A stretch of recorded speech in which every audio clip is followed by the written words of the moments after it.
Palestinian American, but as a human being, this is not as complicated as some people want it to be.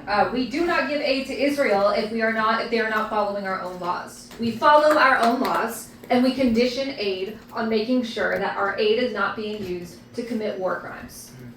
Every civilian deserves a safe life with full legal and civil rights. Every child deserves to go to bed with a full stomach. War criminals should be held accountable, and we need to recognize Palestinian statehood because there's no solution unless both parties are on equal footing. It is not as complicated as people want it to be.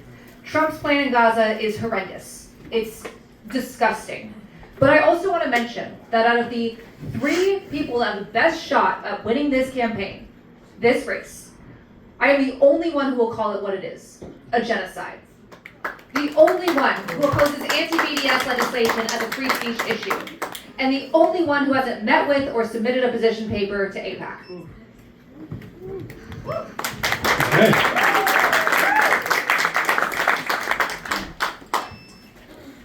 I would have voted no to the additional $3.3 billion in additional aid from our taxpayer dollars that was just given to Israel. And I would have voted no every single time that was a conversation. There's no difference between offensive and defensive weapons. A bomb that kills women and children is a bomb that kills women and children. And that means that I also recognize that what's happening in Gaza is a genocide. And we look at the people and what they were doing as elected officials a week after October 7th. You'll hear a lot of people who say the right things. I was an elected official at the time and signed on as one of the only elected officials in this community to the ceasefire letter a week after October 7th. And we organized Jan Schakowsky's office and got her to call for a ceasefire 6 months after October 7th. So we remember who those organizers were. And I agree, it is not complicated. It takes real active effort in organizing. I would be a co-sponsor of the Block the Bombs Act as well. Thank you.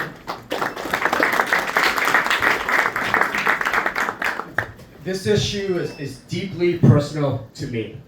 My grandparents died in Vietnam during the Vietnam War, fighting for human rights, freedom, and democracy. My dad spent 5 years in a prison camp in that fight as a POW. My mother, village was burned down. She and her mother and sister were homeless during the war as their dad was being killed during the war. So I completely empathize right now with what's happening in this conflict. And so for us, we need to make sure that there is a ceasefire that holds. We need to make sure that we bring in humanitarian aid to Gaza as fast as possible to make sure we stop the suffering of women and children. And we need to make sure that the Palestinians have the right to self-determination as well, so that the Israelis and the Palestinians can live in peace, dignity, and prosperity. And the last thing I want to say, though, is I am the only homegrown candidate in this race. I live down the street on Lawrence. That does not take a dime of AIPAC money, special interest money, corporate PAC money, special interest money, big oil money, big pharma, big healthcare, whatever you have it. And I've raised $1.5 million to over 10,000 individual donors in this race. So I think that's very important that we also point that out as well.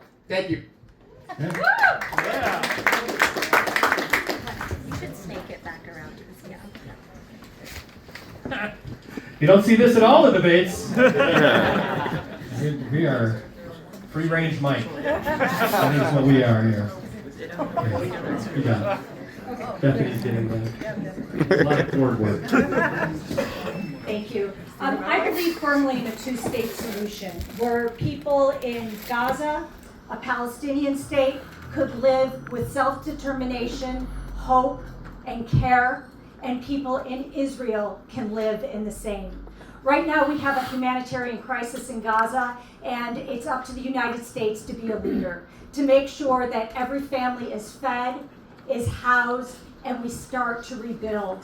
But we cannot follow what Trump is doing when he talks about rebuilding. He is sending people like Jared Kushner in there to create more money for his family. This corruption has got to stop. We need to bring the Palestinian people to the table when we talk about how are we going to rebuild. We need homes, we need schools, we need hospitals, and we need hope. Because once that is accomplished, it'll create national security in the Middle East and throughout the world.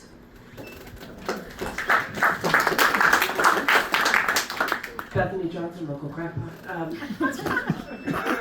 I don't want my money going That's to my Israel. man. Why can't Israel buy their own crap? I gotta buy my own crap. Israel doesn't have to buy their own crap. Last year I fell down in a forest. I hurt my shoulder. I had to do rehab based on YouTube videos because I can't afford to go to the doctor. I'm running for Congress and I had to do that, you guys. Israel's got like universal health care and crap. Sure do. Why does my money go to Israel? They're a religious apartheid state in a different part of the world, and they're not a democracy, they're a religious apartheid state. Why does my money have to go there? Why can't Israel buy their own crap? Why doesn't anybody else want to say that? Why hasn't anybody else said that? I feel like I'm taking crazy pills over here. Nobody says that. Because a bunch of rich people build stuff there. Or a bunch of rich people have connections there. And I made $2,000, not $1 million and then 0.5 in my donation. So I don't care what rich people think. They don't jump in a lake.